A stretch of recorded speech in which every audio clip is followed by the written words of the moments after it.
So we go get tacos, and which I love. Being Mexican. Taco queen. Yeah. You said tacos. You didn't even say where. I was like, yes. I was like, tacos. Like, yeah. It was. We go to Trejo's tacos, and we sit down.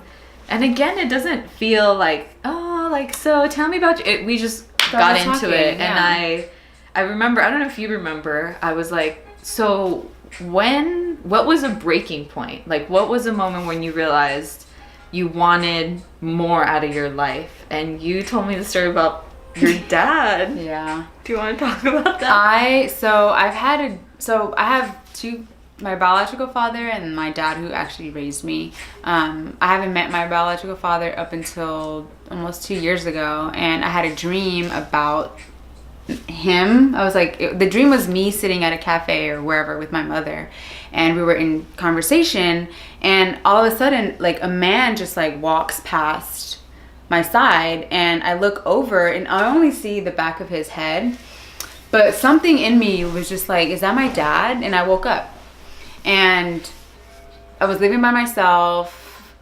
great relationship with my mother and my family, and I had asked my mother, where is he? Like, where is he at? What is he doing? She doesn't know. So I reached out to my cousin from their side. We don't really communicate, but he was able to give me his information.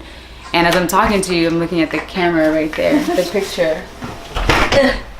It's actually a windy day. Yeah, there's a photo right there. I'll grab it. And I just told my mom, I'm thinking about reaching out to him. And the same month, it was maybe a couple weeks before my birthday month, I went to Florida. One of my best friends was living there at the time, and I called him, and I heard him say hello, and I just broke down and I couldn't talk, so I just gave the phone to my friend Andrea and Marie, and they were like, hey, is this Osvaldo? And he goes, yeah, who's this? ¿Quién es? Who's this?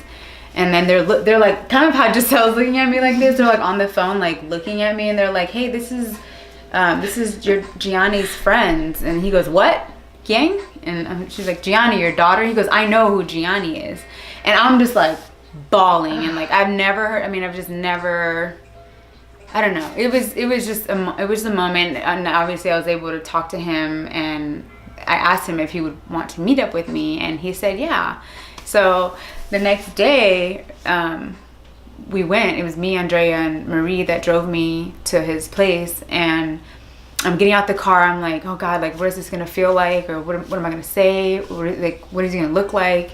And I'm getting out the car. I close the door, and I look back, and they're still in the car, and they open the door, and they're like, we really think that you need to do this by yourself. Like, you need to go in there by yourself. And I just looked at them, and I was like, okay, I'm gonna do it. So I walk up, I knock on the door, and this woman opens the door, and it's my biological father's wife, who he's been with ever since. And she's a lot older, and she just goes, oh my God, you look just like her. And of course she met my mother, and she like turns and she hugs me, she welcomes me in, and then there he was with his cane, and he just turns around, and just like, we just hug, and I'm crying, and it was just a moment that I can't even explain to you the feeling, but I'm glad that I had that dream, because I feel like if I didn't, I wouldn't have wanted to pursue it, or just want.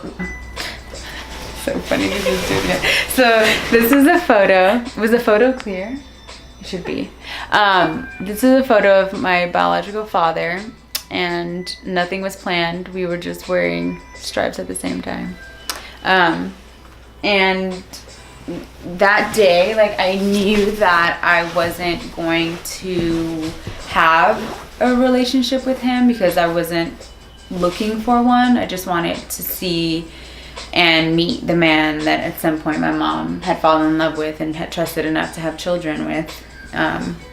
So it was a little hesitant and a little nervous to tell my father, who raised us, that I met him.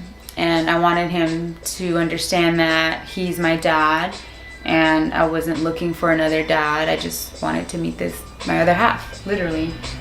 So that's the only thing I have of him is that photo, and some of the pictures of us when we were little that he gave to me, me and my brothers with him. So got a little piece to your puzzle. A little piece to my puzzle. I know. I feel like my universe was kind of nudging me towards something else, and me meeting my father and trying to learning a little bit about him and a little bit about myself through him, and seeing pictures of us when we were younger together kind of just opened my mind to what is it that I would want for myself later on in life. And I started thinking about career changes, relationship changes, and California. It was like California or Hawaii, and my career profession in Hawaii wouldn't have really been that great. I don't know how many people want haircuts and colors every week in Hawaii, but California was my next move. So, and then you started changing so much. and I started, it just spiraled. It kind of, we were talking about that earlier. It's like whenever you have a vision for something for yourself, and then it just keeps going, and you keep seeing more, and you just keep seeing yourself further and further, and you can't stop. And I feel like that's what happened that day